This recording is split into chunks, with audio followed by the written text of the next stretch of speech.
In this video, I'm going to show you how to make any type of deal happen. Hi, my name is AbrahamGray. I'm an entrepreneur and a real estate investor.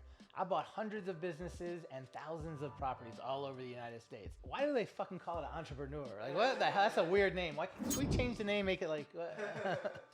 Entrepreneur is a weird word. Okay.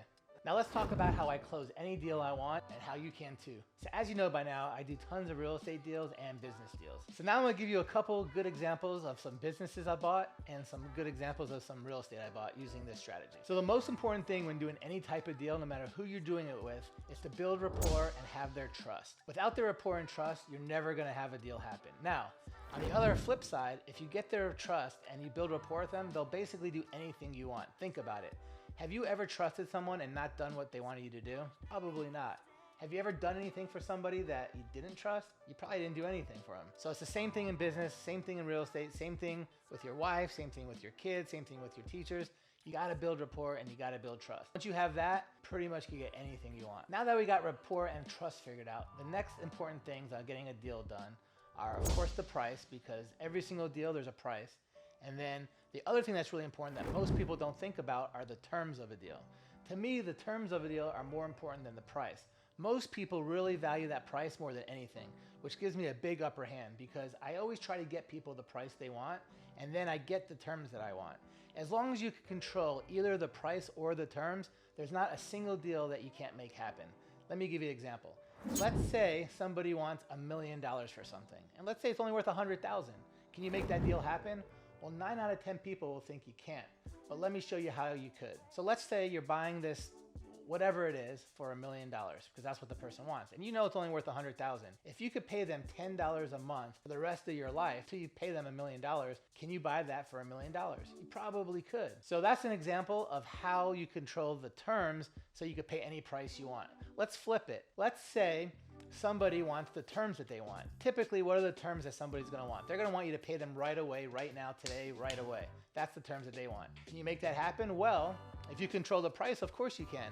Let's say they wanted $1 million for that, but you control the price. So you know what? Maybe you didn't want to pay it right away, but guess what? If you control the price, you could pay it right away because now instead of paying $1 million, you could offer them $50. And because you control the price, now you could buy it at the terms that they want. So if you can control one or the other, you can make it happen. These are very exaggerated types of price and term exaggerations. However, you could see how they work together. In my early 20s, I bought a collectible online business and the seller wanted $600,000 for this business. Now, did I have $600,000? Yeah, I had $600,000, but that was a substantial amount of my money I had. And if I spent that whole $600,000, that would have not let me do other things. But I really wanted this business. So how did I make this business work?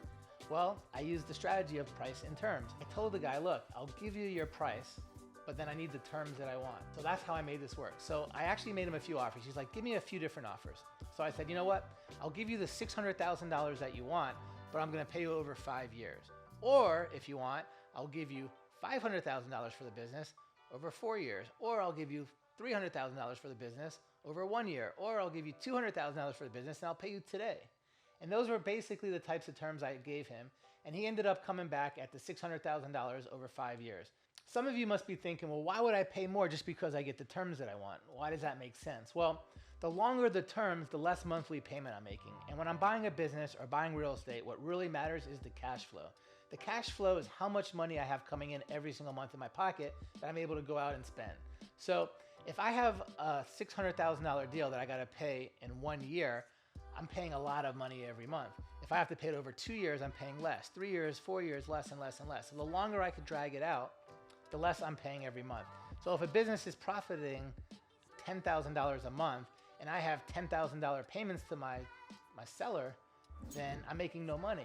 So if I could extend it for an extra few years and now have my payments only $5,000 a month, now I'm pocketing $5,000 a month from the same business that if I bought another way, I might have not made any money for multiple years. So I'm gonna give you an example of a real estate deal I just recently bought.